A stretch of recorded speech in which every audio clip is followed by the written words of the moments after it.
Switch. Recording will restart. Yeah, that's what I was worried about.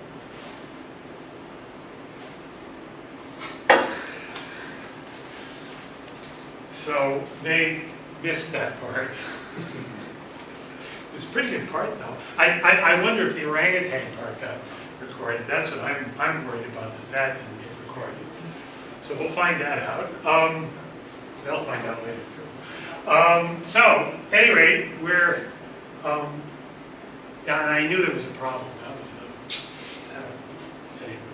the... anyway. So here's the female labor force participation rate. 1.2 million. See that up? 1.2 million more women than we expect in the Corps. 22 to 61. 400,000 more in the transition nationally. 400,000, that's 15%. 15% increase, big increase. Elderly, 200,000 plus, about like 16, 17%. Big increases. Female labor force participation rates really increasing. Really increasing.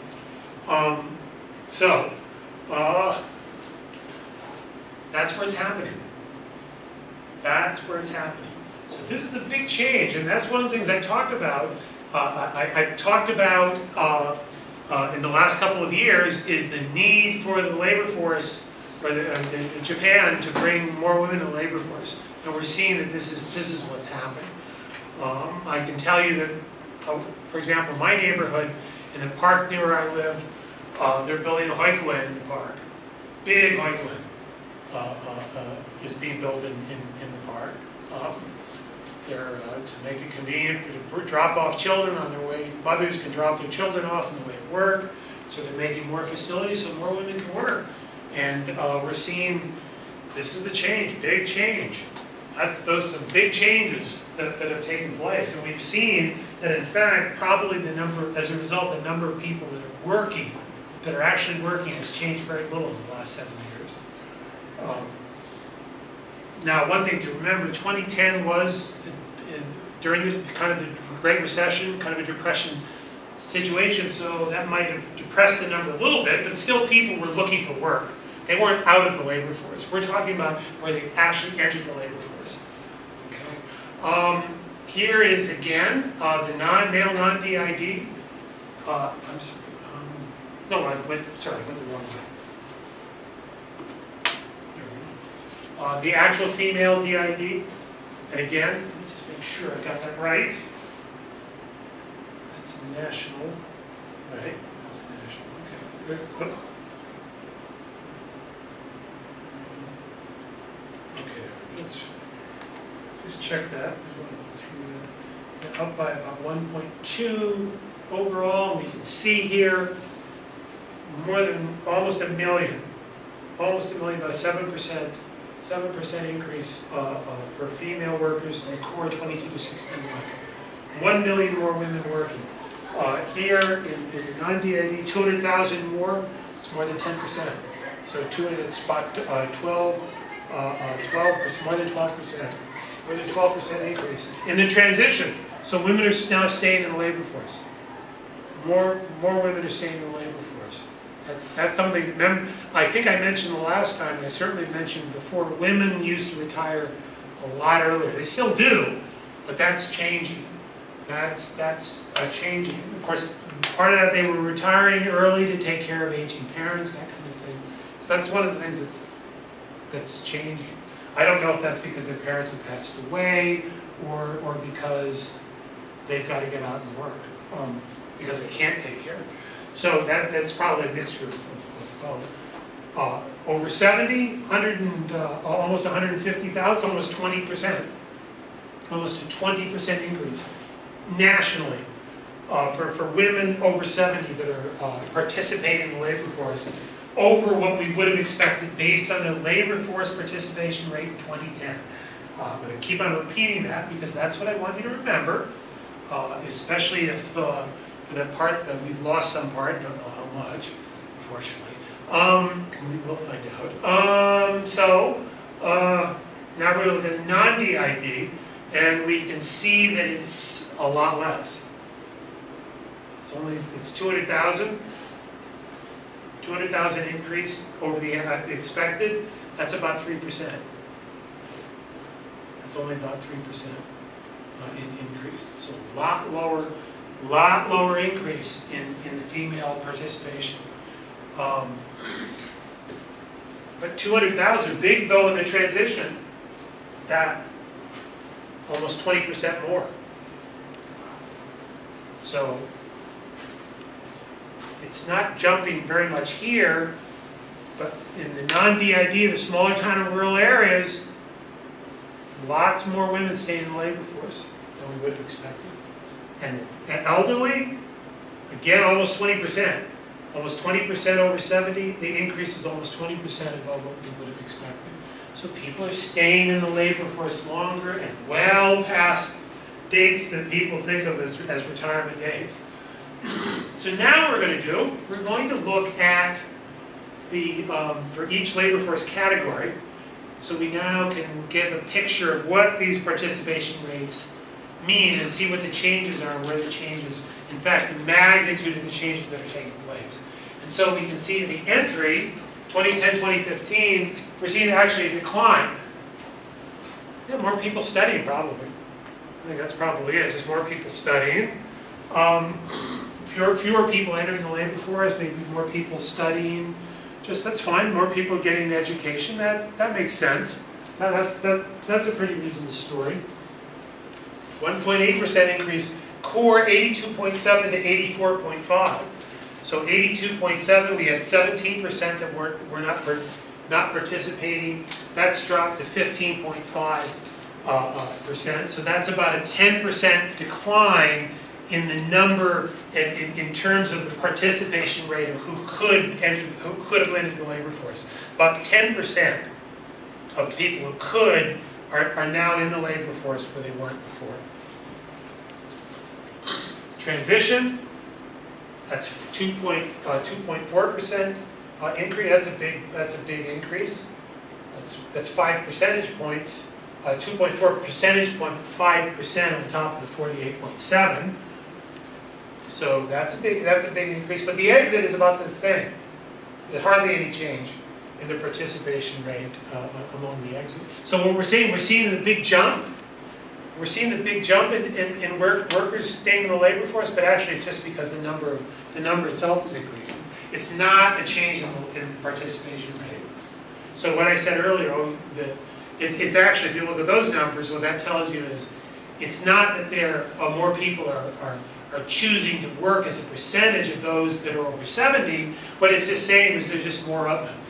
So if there's more of them, the percentage participation rate itself hasn't really moved. But the transition it has, that's 2.4%. Big change, 1.8% of the core. Those are pretty solid.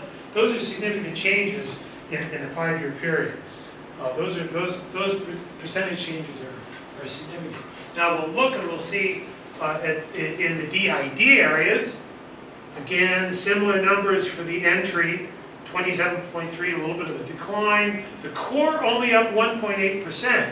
So we can see the core, the labor force participation rate, and you see how that is actually a lower. I've talked about this before. Your labor force participation rate in the DID areas are actually lower than the national average. More people, the labor force participation rate out in the countryside, the smaller towns, is higher.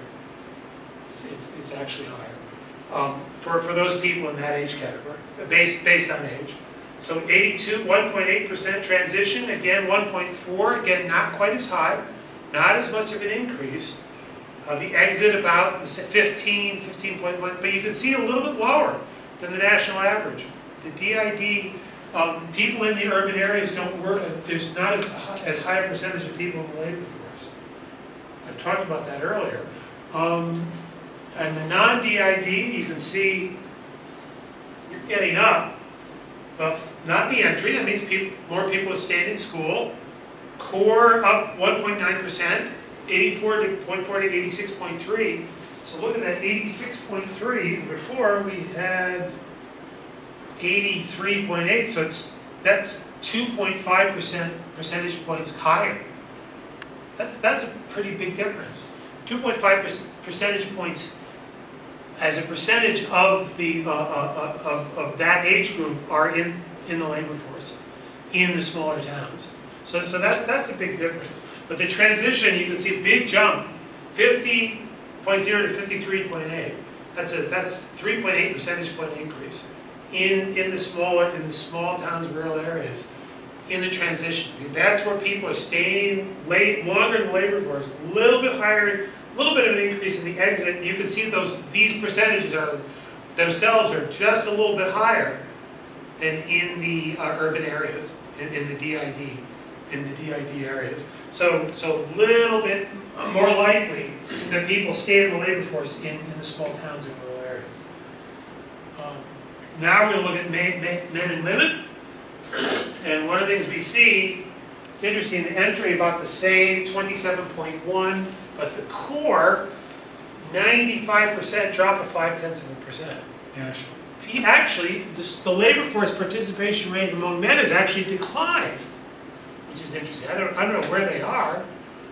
Maybe they just got tired. They figured, I don't know.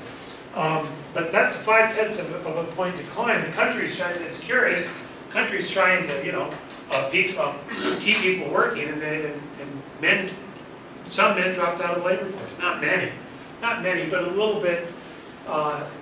Not quite as many. 90, but still, it's pretty. 94.5%. It's a pretty high participation rate. Transition up 0.7 percentage points. A little bit more people working, but fewer retired people in the DID. So that's interesting. That's among men. So we're seeing, interestingly enough, in the core and in the exit, over 70, and in the core that actually the participation rate among men are declining. Maybe with women coming in the labor force, the ones that are coming in are just a little bit better workers. That might be part of it. That on the margin, the women coming in the labor force are just better than the men that would have those positions. If you have 95% of the men in the labor force, you're talking about the right at the bottom of the quality. It has to be. That's 95th percentile. Where the women, it's a lot lower percentile. So on the margin, those are probably on an intelligence level, probably they're a little bit better employees. So that might be part of what we're seeing. It might be part of it. That's just a hypothesis. I know. Well, anyway, I won't say any more because then somebody that'll be on YouTube and then people will be hating me. Now we're going to talk. Let's see. This is male DID. You can see 6% decline, and look at that, almost a 1% decline, 0.8% decline along elderly. And a decline in the transition. So labor force participation rate declining across the board for men. I will bet it is because, and it's speculation, but if I had to if somebody wants to take the bet, I'm happy to take it. I would bet that it is because just the women that are entering the labor force, they're coming in at just better quality. At that lower percentage level on the margin, those are better quality workers, and the men on the margin can't find work. That might be what it is, and that's fine. That means actually the quality of the labor force would be rising. Male non-DID though, you can see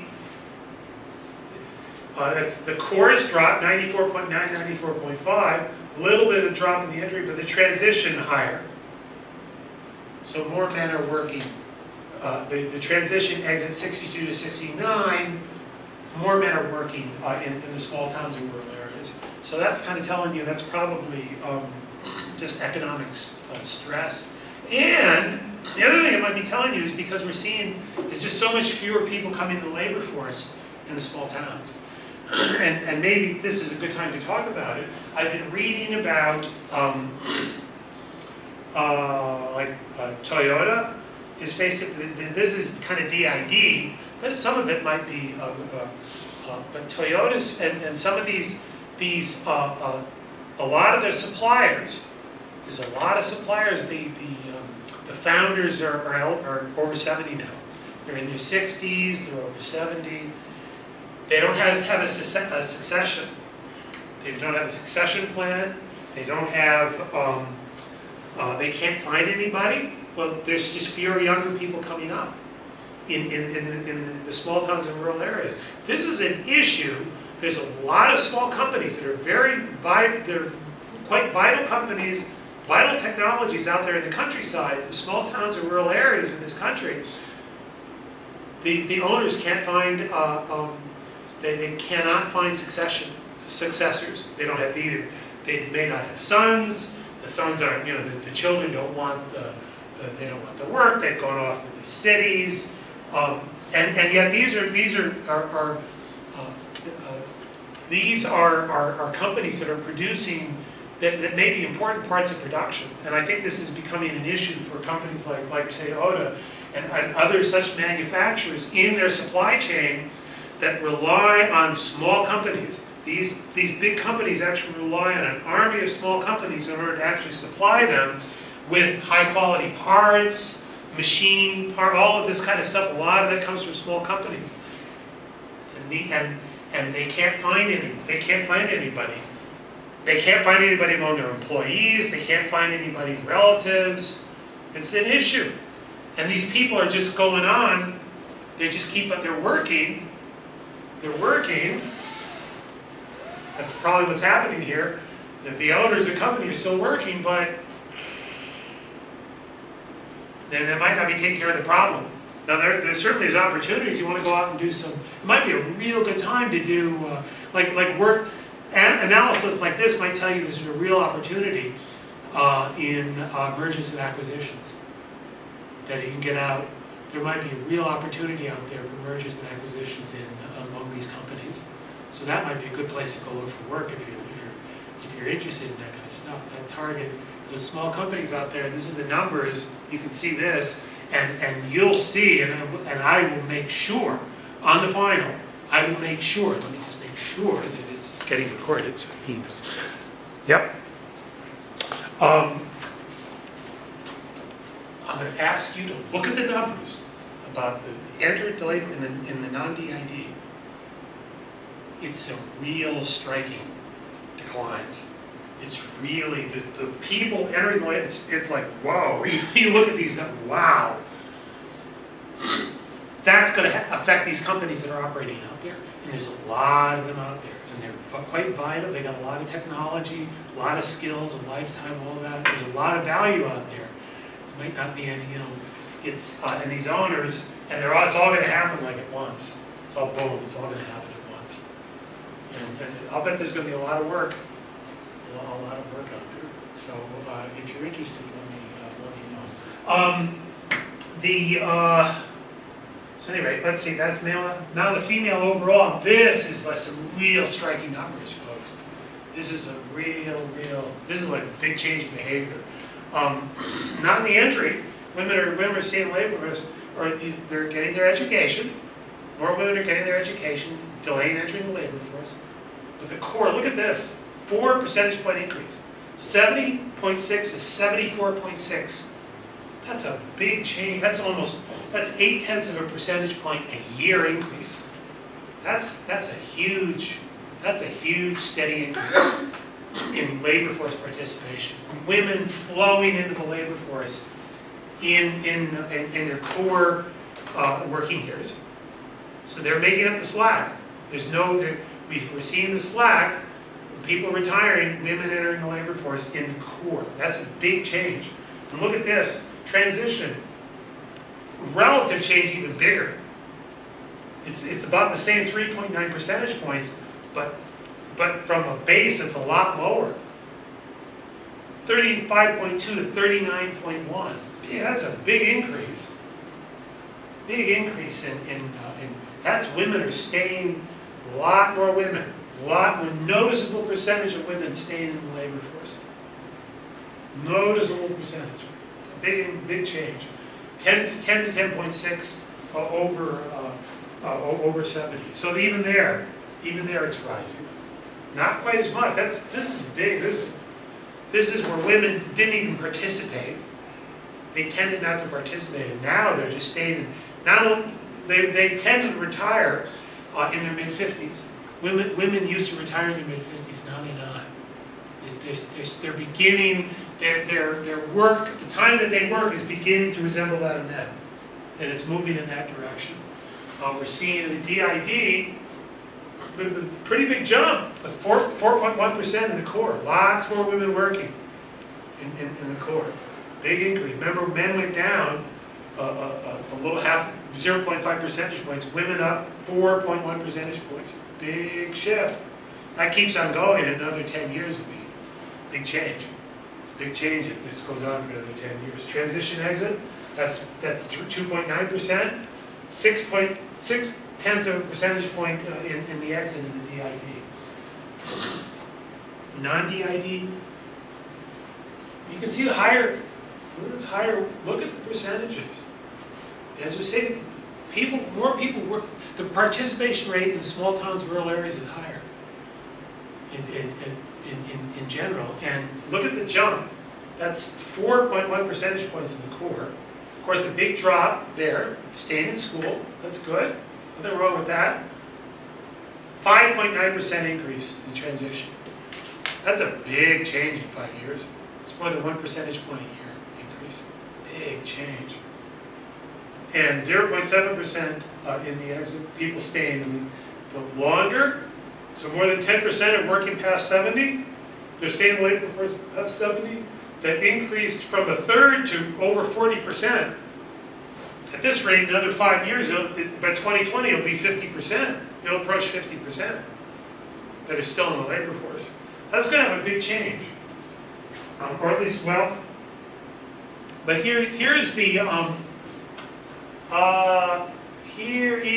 the female labor participation rate as a percentage of the male participation percentage for the core. It should be core category, not male. It's actually throughout. Yeah, it's the core, and well, 23 to 64. I'll change that. But you can see it's actually throughout all ages. So, and it's fairly similar. A little bit more here. So this is where you want to build Huygens to make it more attractive for women to be in the labor force, and that certainly has happened. So you're seeing that spread. That's a little bit bigger spread, but you're seeing that all throughout the curve, all throughout from all the way up to 64. So 23 to 64, at every age group, the participation rate's gone up relative to men over the last, between 2010 and 2015. So that's an interesting change, and it's across all age categories. I would have thought that it was just going to be for women of childbearing age to get back in the labor force. But what's happened is women of all ages are getting back in the labor force. That'd be interesting to understand exactly why. That's another thing you'd want to know. Is it because of economic necessity? They need the money. They just want to work.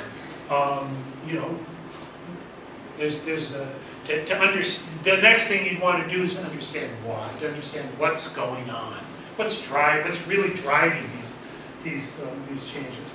And so what I did, and this is something that this is what I did from last year, and I said, well, if you have this certain policy and it did this, it would cause this kind of change in the labor force. And I said it would be a 1 point, and you have this structure. That's what I forecast what needed to be done, and instead this happened. So that actually happened. This is what I thought could have happened, and this in fact is what actually happened, is that. So, which also tells you that you look at this, but there's still some, you can, right in here, there's still some opportunity to increase the labor force there. But, and here's the interesting thing, is I've looked at these numbers, and one of the things you can really do see though, a bulk of people are going to start leaving. So even if people work longer, it's just that the number of people coming in is going to be so much lower. It's going to be such a smaller percentage of people coming to the labor force that it's going to be a problem.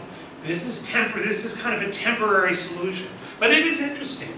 The society has figured out a way to keep the same number of people working, and in fact even increase, because we have had an increase, a decline in unemployment. About 1 million more people more than 1 million fewer people are unemployed now than they were in 2010, or in 2015 as opposed to 2010. So there's more people working. So more people have jobs, the same or more people are in the labor force. So the number of workers has actually increased. So the society is, at least at this point, kind of staving off, well, the wall is going to be hit. And it's going to come in the next few years. Now I'm going to make this is a little bit of a joke, but I'm curious, and I was saying you've probably heard it.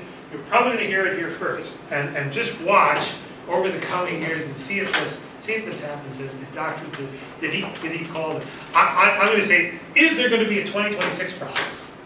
I'm forecasting a 2026 problem.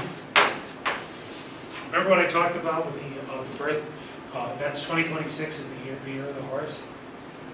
And the decline. In 1966, there was a big decline in birth rates, and I've shown that to you in the data.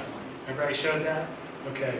Well, we're coming up 2026. I'll bet in 2 or 3 years, people are going to start talking about the 2026 problem. Just watch and see.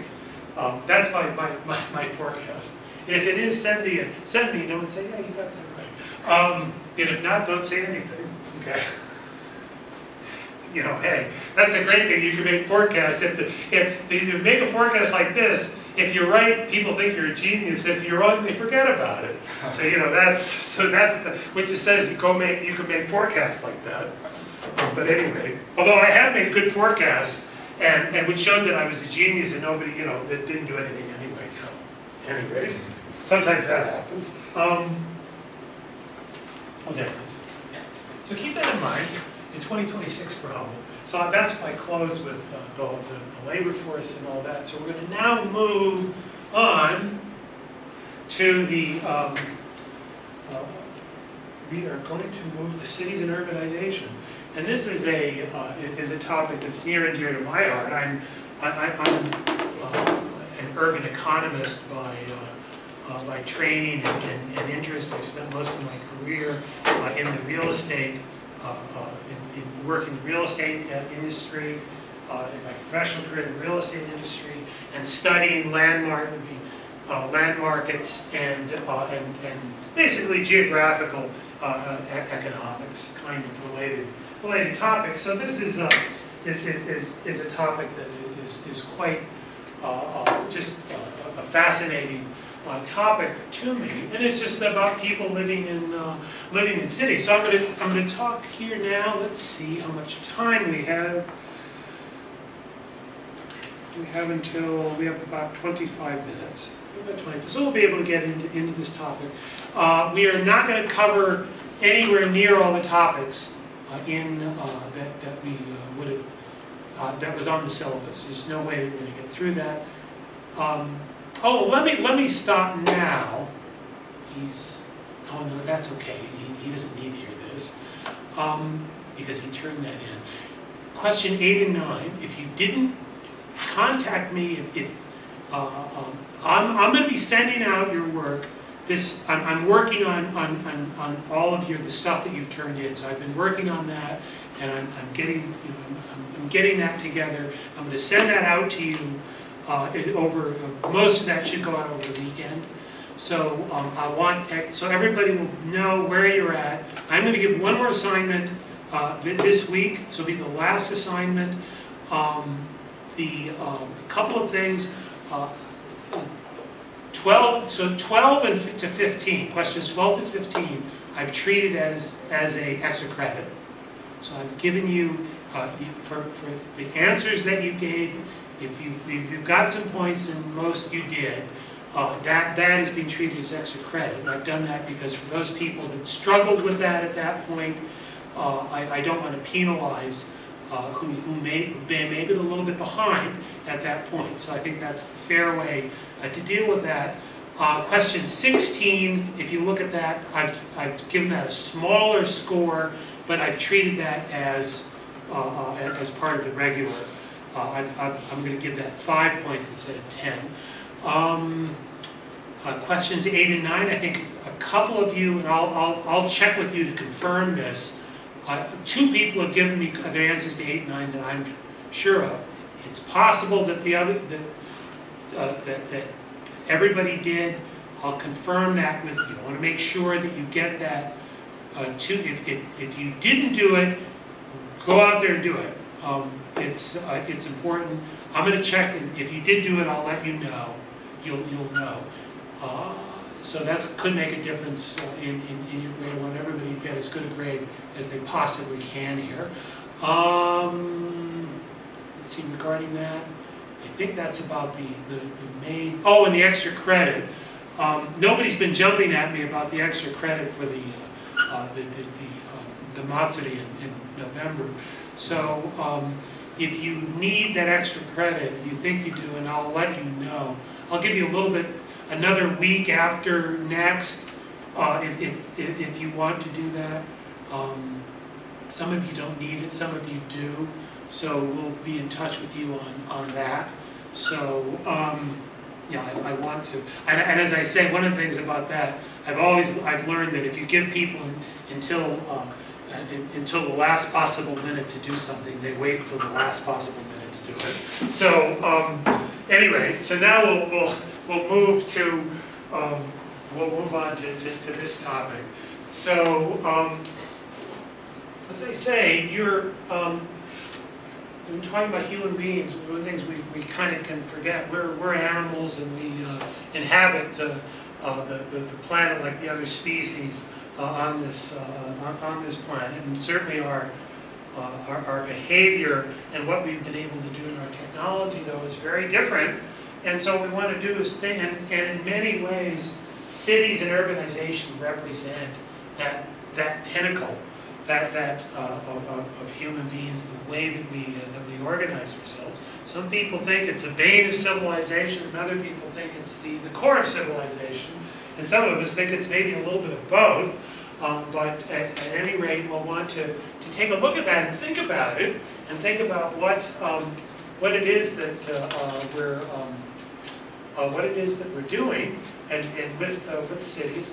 And it's thought that humans began exhibiting what we call modern behavior at least 50,000 years ago. The thing is, if we went back there, we'd probably find they look fairly similar, maybe a little bit smaller in size. They probably used language. We're not really sure, but they probably used language. Their brain size, general behavior, we probably would recognize. If we went back 50,000 years ago, we probably would recognize them. They would typically be living in small encampments, maybe in caves or in maybe nomads, but they tended not to. They didn't live in. Humans weren't settled then.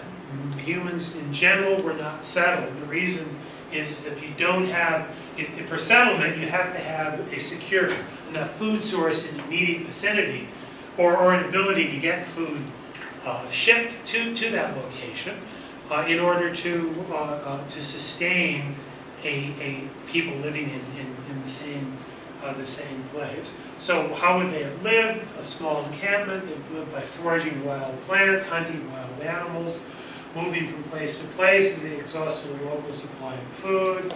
They would have few belongings other than clothes, shelter, and very simple tools. They would have lived fairly simply off the land, but there weren't that many people. The population was fairly stable. They did not organize themselves in anything like what we recognize as a city. However, we do know, as we look, and even back to what's called the Mesolithic era, one of the things you start seeing is that settlements that there were settlements that may have existed 20,000 years ago. You can see evidence of settlements. And one of the things you can see is that the settlements, the number of settlements over time, even before the Neolithic era, that they tended to be fewer settlements, so they got bigger. So people began the movement towards what we now would call urban life, probably more than maybe 20,000 or so years ago. Something that you'd start to recognize, where people did have some settlements. The settlements were slowly got larger in size. But the first ones that anything that we would recognize as a city, as a city, would be about 10,000 years ago, what's termed the Neolithic era. And that began developing in the region between southern Turkey and Israel. It's in the area, and particularly in what's called Anatolia in Turkey, and down to the part what's called the Fertile Crescent or the Levant of the Middle East.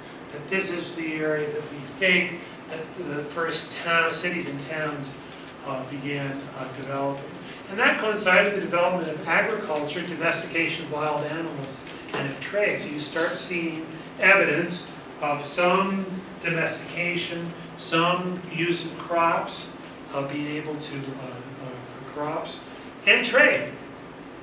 So trade, we see that as well. And the world's first, probably at least as far as we know, the earliest known city is at a place called Çatalhöyük in the Anatolia region of south-central Turkey.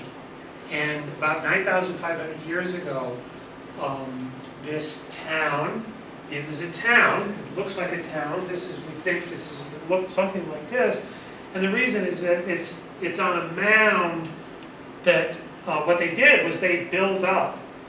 They would build up, they had a settlement, this concentrated settlement, it's on, and they built it up, and and they would take a house and then build on that. And they did that for about 1,000 years. This place lasted for about 1,000 years out in the Anatolian plain there in south-central Turkey, near a city called Konya in south-central Turkey. And you can see one of the interesting things is there were no streets. There were no streets in this town. What they did was they walked. It's pretty clear they got around. They walked at each other's roofs in order to, and they just kind of pop in. You go to somebody, walk on their roof, and say hi. And there's a hole in the ceiling, and hi, how you doing down there? And, that's the way it. Where there were no streets, I suppose they must have had some place to dump rubbish and whatever in between the buildings. I suppose that.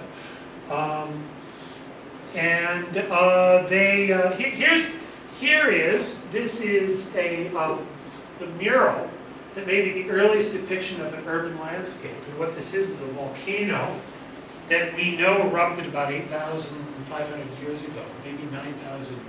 Yeah, 8,000, it says 8,900 years ago.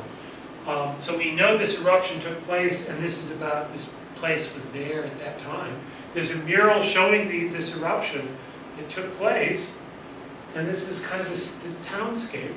They've got the town, picture of the town. This is considered to be the world's first, the earliest depiction of an urban landscape in human history, right? At least that we're aware of, is this depiction of Çatalhöyük and the urban landscape of Çatalhöyük, and an eruption that we know did in fact take place, and about that it would have coincided with the existence of this town. And one of the things that this town was. It's clear that they traded obsidian. Obsidian is a volcanic rock. These are volcanoes. It's a black rock, obsidian. You can polish it. It's very sharp. It's kind of pretty. You can make mirrors out of it. People used it for mirrors. Yes, people used mirrors, but they were worried about what they looked like. back then as now. So they made mirrors out of this, and it's clear that this, you could find the obsidian that came from this general location all over that part of the Middle East, from between there and Israel, Palestine, that Syria, that area. We know that it came from this area. So it was traded. So people were trading. So you had this kind of trade. People settling down. They're doing some very primitive agriculture and all. That city lasted about 1,000 years. We had a number of places that developed over time. You had the Sumerians, for example, a great civilization in what is now southern Iraq that emerged about 5,000 years ago. In Egypt, again, about 5,000 years ago, these cities that developed. They tended not to be too large. I think they maybe 10, 20,000. Those pretty good sized towns that would have been like a big city. But the first real mega city in human history was probably Rome. Rome, about 2,000 years ago, had a population that I've seen estimates as high as 1.6 million people. It was a serious city. And can you imagine what it would have been like for people living at that time, where to them a town that had 5,000 was a major city, would have been a major city. So you had the places that had 5,000 people. That would have been amazing, at least certainly in Europe. And it stopped me. There may be places in China that were large. If you know that, I know that certainly in history, historically there have been some fairly good-sized Chinese cities. I'm not sure that they were this large though. But if that's not the case, please correct me on that. No, and I would certainly both appreciate and learn something from it. But as I say, more than 1 million people, and this is a depiction of what the city probably looked like 2,000 years ago. And if you ever the chariot races were here, there's the Colosseum. If you've ever been to Rome, that pretty much is still, most of that building is still intact. Let's see if I can find the Pantheon. There's the Tiber River there. Let's see, there's the Forum. That's the Forum there. I'm looking for the Pantheon. Let's see if I can find the Pantheon. And I mention that because, has anybody been to Rome? Anybody been to Rome? You can go there and see a building that's 2,000 years old that is in almost perfect condition. It's a church now. It's the Pantheon, and it's a marvelous. It's a marvel of engineering. The roof has a cutout, a circle in the center, and let light in. And it's about 30 meters high. It's huge. It's this concrete, and they cut out in order to reduce the weight on the ceiling. It's this concrete ceiling, and with a hole in the center, absolutely fantastic. It's 2,000 years old. They were expert at concrete. And that building, that building is in good condition. There's a few cracks from earthquakes or whatever when it's 2,000 years old, but it's quite fine. It's one of the absolutely stunning experiences to go into that. I assure you, you will not be disappointed. It is one of the stunning things. And you go up and you look at the ceiling, and it is. And you get online if you're interested. And you realize they knew how to do this, and they did to reduce the weight. And it looks beautiful. It's beautiful. It's functional. It's absolutely an astonishing feat of engineering. Absolutely astonishing. But this is what these people could do. And in fact, after that, when after the decline of the Western Empire, people forgot how to make concrete for 1,000 years. They didn't know how to make concrete. The Romans, in the 16th centuries, 17th centuries, people started figuring out again how to make it. This is fabulous stuff. You see that, I think, Istanbul, another great place. Istanbul, another wonderful place for Roman architecture and technology. fabulous stuff. But at any rate, that is what it looked. They had sewage system that was connected to private homes. They had flowing water. They piped in water from hundreds of kilometers away. From long distances, they brought water on aqueducts. And these are huge. This is huge infrastructure. This is just gigantic infrastructure. It's astonishing, absolutely astonishing. Massive system of aqueducts. The city was fed. You had to feed 1 million people. Over a million. You have to feed them. They brought ships from Sicily and Egypt to get grain. They could get the ships could get there in a couple of days. They could get the winds, get there in a couple of days, sail back. And they had a whole huge industry. It was a huge industry in order to do this. And as I say, it's not just that. Like I say, if you look at Sumer in southern Iraq, again, kind of amazing stuff. But this is, in terms of large scale, this is the first mega city in history. And I know, there's a Chinese city that was really big in the. It's not known. Anyway, if you can remember which it is, but I mean, you've had some huge cities in China. We also had some very large cities in Japan during the Edo era. Edo itself was thought to have had about 1 million in the 18th century. Osaka, Kyoto, about 400,000. So you're talking about some major. This was before the industrial era, so major cities. If you look at this, this is a map, 1863. That's the Imperial Palace there. And if you look, this is the Shinobazuno right here. It's right there. You know, and it's, you look at it, it's the same. It hasn't changed.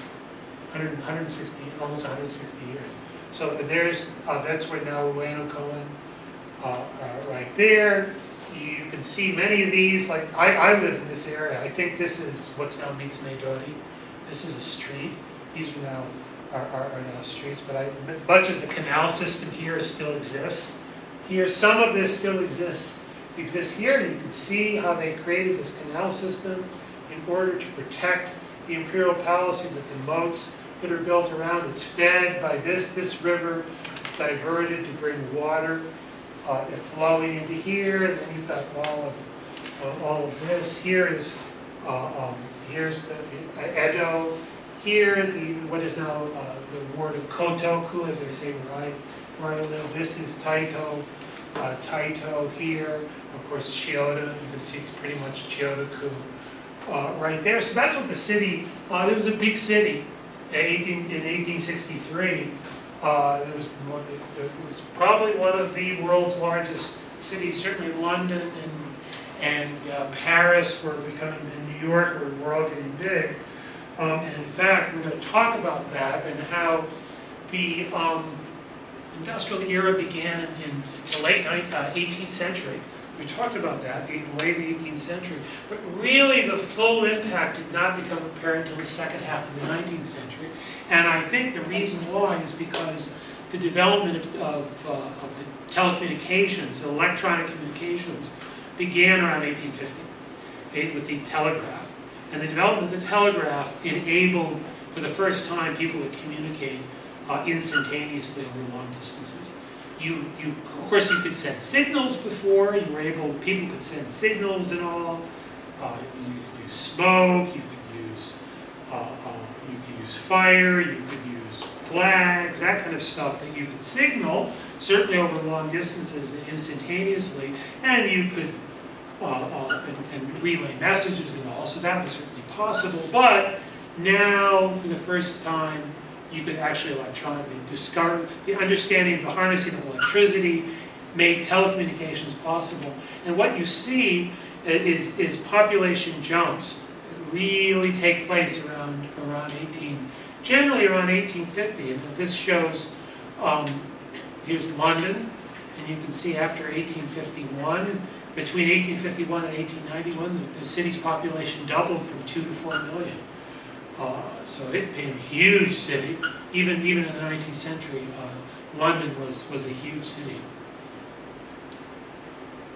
You can see how Paris jumped after 1856. Part of that, I think, was annexation, but I think it was also the growth. That a little bit of that jump was they annexed more area, but basically it was also just there's organic growth as well. So you're talking 2.5 million by 1896. And